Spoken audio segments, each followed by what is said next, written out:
Assalamualaikum warahmatullahi wabarakatuh. Halo teman-teman semua. Sebelumnya saya mau mengucapkan selamat datang di video perdana saya. Mungkin sebelum kita mulai nih, kayaknya enak kalau kita kenalan dulu kali. Sebelumnya kenalin teman-teman semua, nama saya Muhammad Faisal Amar dari jurusan Sistem Informasi Fakultas Ilmu Komputer Universitas Indonesia.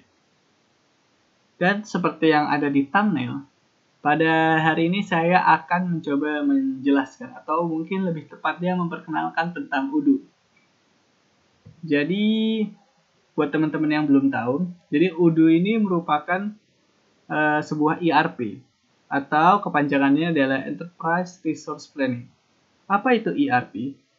ERP adalah sebuah sistem, sebuah software, sebuah sistem lebih tepatnya, aplikasi yang mengintegrasikan segala sumber daya perusahaan sehingga nantinya tuh proses di perusahaan itu akan berjalan lebih efektif gitu.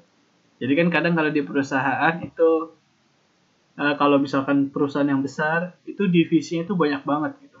Ada divisi yang bertugas untuk ngejual barang, ada divisi marketing yang berhubungan sama customer dan pemasaran, terus ada divisi yang ngurus inventory dan sebagainya. Ada yang internal, HR, ngurus karyawan-karyawan.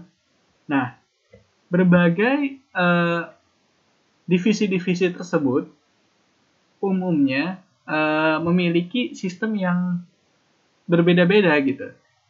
Karena apa yang emang disimpan itu juga berbeda-beda, karena seperti misalkan divisi pemasaran tentunya menyimpan data customer, dan format dari penyimpanan data customer ini nggak perlu diketahui sama divisi lain gitu, karena ya divisi lain nggak secara langsung membutuhkannya gitu, dan akhirnya adalah sistem pencatatan mereka sendiri-sendiri. Ada yang pakai Excel, ada yang mungkin cuman di Word, ada yang cuman pakai email gitu, disimpan namanya dan sebagainya. Nah, dari situlah ERP itu muncul gitu. Dia mengintegrasikan semua modul, semua divisi yang ada sehingga menjadi suatu kesatuan gitu. Karena dalam praktiknya, walaupun secara langsung misalkan divisi produk tidak perlu mengetahui customer apa yang siapa saja customer yang dihubungi, yang sedang dihubungi, tapi mereka tetap perlu gitu mengetahui jumlah penjualan dan sebagainya secara detail, sehingga nantinya bisa dibuat produksi yang lebih sesuai atau pengadaan barangnya untuk modalnya yang diperlukan itu sebanyak apa gitu, sehingga nantinya bisa berjalan lebih baik perusahaan begitu. Sekilas tentang ERP. Oke. Nah, UDU ini buat teman-teman yang mungkin familiar dengan ERP, mungkin pernah mendengar tentang SAP atau Oracle gitu. Contoh dari ERP yang familiar sering digunakan gitu, khususnya di Indonesia. Nah, cuman kalau misalkan teman-teman pernah pakai gitu, secara tampilan dan secara proses penggunaan, SAP versi yang pernah saya gunakan sekitar 3 tahun lalu, 4 tahun lalu, 3 tahun lalu, itu memiliki tampilan yang sangat tidak user friendly begitu. Dikarenakan masih menggunakan model dari aplikasi atau program yang umum dulu untuk di Windows XP. Jadi kayak cukup tertinggal gitu secara sekilas itu. Kemudian dari segi experience-nya juga sering kali ada yang missing gitu, kayak bukan missing sih, lebih tepatnya terlalu ketat gitu. Jadi kita ketika benar-benar nggak keisi suatu data itu akan benar-benar ditagih terus, dan bahkan modul yang yang tidak saling berhubungan langsung itu seringkali ditagih-tagih. Dan dari situlah UDU itu hadir gitu. Jadi buat teman-teman yang mungkin atau di sini ada yang punya perusahaan yang sedang mau bertransformasi menggunakan ERP, nah ada 2 faktor gitu yang menurut saya penting untuk dipertimbangkan. Faktor utama yang penting untuk dipertimbangkan dalam memilih ERP. Yang pertama adalah business scope. Seberapa luas sih cakupan bisnis dari yang bisa di-cover oleh ERP yang nanti akan dipilih gitu. Kenapa hal ini penting? Karena misalkan kita ERP itu secara harga itu tidak murah gitu, dan implementasinya membutuhkan banyak waktu, banyak tenaga, dan apabila ternyata kita sudah meluangkan banyak modal untuk bertransformasi menggunakan ERP, tapi ternyata cakupan bisnisnya tuh terbatas gitu, ternyata yang kita butuhkan malah nggak nyampe gitu, dan akhirnya ya perlulah ditambal dengan ERP lain yang biayanya mungkin setara atau lebih dari ERP yang sebelumnya udah kita gunakan. Nah, maka dari itu kita perlu mencari modul bisnis ERP dengan cakupan model bisnis yang cukup luas. Dan alhamdulillahnya nih Odoo ini menyediakan banyak banget modul bisnis gitu. Mungkin sebagai contoh nih, jadi teman-teman bisa juga gitu. Sekarang misalkan teman-teman mau ngecek di websitenya gitu buat demo, teman-teman bisa akses di sini nih, demo2.odoo.com. Nah, seperti yang teman-teman lihat nih, kayak banyak banget sih modulnya, kayak ada accounting-nya ada, e-learning-nya ada, bahkan bisa bikin website juga di sini di Odoo buat social marketing, buat CRM, buat bahkan ngatur makan siang gitu. Dan bahkan karena satu lagi kelebihan dari Odoo ini adalah dia sistemnya merupakan sistem yang open source. Apa sih open source itu?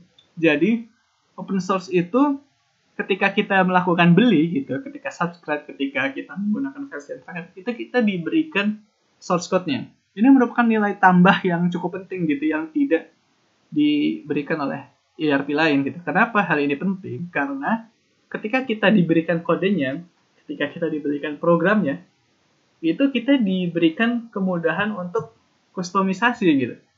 Kode itu kan yang akhirnya menjalankan aplikasi, dan ketika kita diberikan source code-nya, berarti kita bisa dengan mudah melakukan kustomisasi atau menambahkan modul atau mengganti modul yang ada sesuai dengan kebutuhan kita. Sementara kalau di ERP lain itu enggak. Mereka memberikan produk dalam bentuk aplikasi yang sudah jadi, dan ketika mau ada konfigurasi baru perlu didatangkan ahli dari, atau mungkin lebih tepatnya konsultan dari ERP tersebut. Nah, dan dari situ, selain bisa dikustomisasi sendiri, kita juga bisa menggunakan kustomisasi modul dari orang lain gitu. Jadi di Odoo ini ada marketnya. Jadi orang yang melakukan kustomisasi itu bisa menjual atau bahkan memberikannya gitu secara gratis di marketnya, sehingga kemungkinan Odoo untuk berkembang itu bisa besar banget gitu, teman-teman. Terus dari tampilan user friendly-nya juga Odoo udah cukup modern, seperti yang teman-teman tadi bisa lihat kan, kayak bisa lebih sederhana gitu, lebih enak di mata. Dashboard-nya juga luas dan sebagainya. Oke. Dah, cukup. Dan terakhir, Odoo ini udah cukup digunakan oleh banyak banget orang gitu. Kita mungkin dah cukup pengenalannya kali ya. Mungkin terus hari ini kita mau ngapain lagi sih selain kenalan. Nah, jadi di video ini saya akan mencoba menjelaskan juga bagaimana sih cara memulai. Lebih tepatnya cara installnya. Lah, katanya website tadi, kok perlu diinstal gitu. Ya gitu deh. Jadi, walaupun website, tapi kan kita perlu melakukan install database juga supaya bisa tersimpan di data lokal kita. Gitu. Nah, di sini saya akan mencoba memberikan demo lebih tepatnya untuk bagaimana sih proses instalasinya. Nah, teman-teman di sini bisa buka di website resminya di odoo.com. Kemudian teman-teman bisa memilih di bagian community di tab-nya. Kemudian teman-teman bisa memilih download. Maaf, cukup memakan waktu. Nah, kemudian di sini ada formulir yang seharusnya teman-teman isi. Cuman kan di sini kalau misalkan kalian download, tapi kan kadang kita adalah seorang yang praktisi gitu, kita cuma mau eksplorasi. Kadang kita nggak punya perusahaan gitu. Nah, kita langsung aja nih versi yang nightly. Nah, ini kayak versi yang agak sebelumnya gitu sih. Nah, di sini saya mencoba untuk memberikan contoh yang versi 12. Kenapa versi 12 ini? Karena kan kalau misalkan kita software terus kayak kita pakai yang versi terbawahnya gitu, Nah, itu otomatis biasanya akan di-override, akan dilanjutin di versi selanjutnya. Jadi kalau istilahnya ya, gampangnya kalau kita udah bisa versi 12, nih kita bisa lah nanti versi 14. Kita cuma perlu belajar di tools-tools atau di fitur-fitur yang belum ditambahkan di versi 12. Gitu. Tapi kalau kita belajar versi 14, nanti siapa tahu ada modul-modul yang sebenarnya tuh cuma ada di versi 14, belum ada di versi sebelumnya. Gitu deh. Nah, kita lanjut aja ya.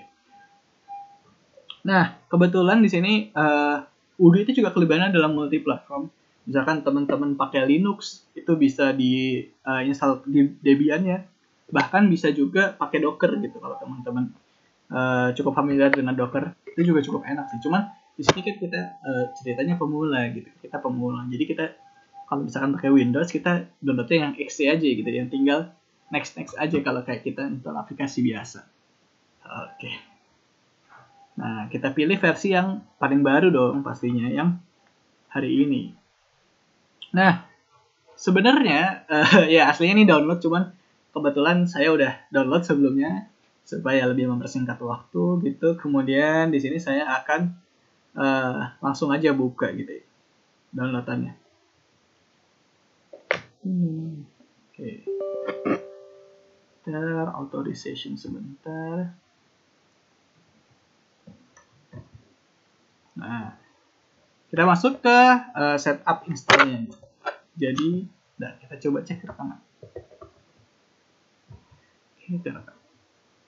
Nah, kita pilih bahasanya seenaknya aja. Kebetulan cuma ada Inggris sama Prancis. Inggris aja deh. Kemudian next. Kemudian ini adalah resensi dari Udo-nya itu, yaitu ini JNU Laser General Public License versi 3. Oke, kemudian agree. Nah, di bagian ini, kalau misalkan teman-teman sebelumnya belum pernah install PostgreSQL gitu, dan kalau misalkan bukan programmer atau nggak menggunakan database, bisa defaultnya belum ada sih PostgreSQL. Jadi saya sarankan untuk all in aja gitu. Nanti ada pilih all in one. Tapi kebetulan di sini saya udah pernah install PostgreSQL, jadi nggak bisa dicek gitu. Tapi nanti teman-teman cek aja gitu di tombol ini. Nanti tinggal di next saja. Nah, kemudian di sini ada hostname-nya. Jadi nanti di localhost ini, karena datanya tersimpannya di lokal gitu. Jadi localhost ini apa? Jadi kayak nanti kita bisa mengakses Udo-nya ini di server lokal kita gitu, sehingga kalau misalkan nggak ada internet itu tetap bisa berjalan gitu. Nah, nanti kan karena mereka jalannya Udo itu di browser gitu. Jadi di sini nanti jalannya kayak yang ada di contoh ini gitu. Cuman ini nanti jadinya localhost sesuai tadi 5432 begitu. Kalau mau mengaksesnya setelah diinstalasi. Nah, terus habis itu next saja. Jangan lupa diingat-ingat passwordnya OpenPG PWD. Next. Kemudian di mana sih mau installnya di mana? Nah, ini sebenarnya akan memakan cukup waktu. Cuman kebetulan saya udah install sebelumnya supaya cepat gitu prosesnya, karena ini akan cukup 10-15 menit lah. Dan itu akan memakan waktu durasi video. Terus kita bisa next aja. Nah, nanti tinggal finish deh, terus kita lihat Udo-nya. Nah, nanti Udo-nya seperti ini. Oke. Nah, ketika udah berhasil sampai sini nih, berarti udah bisa gitu Udo-nya kita pakai. Terus gimana sih contoh penggunaan Udo-nya? Nah, untuk contoh penggunaan Udo-nya, insya Allah akan saya lanjutkan di video selanjutnya. Dan untuk hari ini akan saya cukupkan untuk sampai dengan proses instalasi aja. Dan kalau misalkan teman-teman ada pertanyaan, bisa langsung ditulis di kolom komentar aja, atau bisa di DM Instagram saya di faisal.aman. Oke, mungkin sekian dari saya. Apabila ada kekurangan saya mohon maaf, dan jangan lupa kalau misalkan ada yang salah dari saya, jangan lupa ditulis di kolom komentar ya, biar orang-orang juga tahu kira-kira sayanya apa supaya nggak ngikutin gitu. Oke, terima kasih. Jangan lupa apabila video ini dirasa bermanfaat, jangan lupa di like. Terima kasih. Assalamualaikum warahmatullahi wabarakatuh.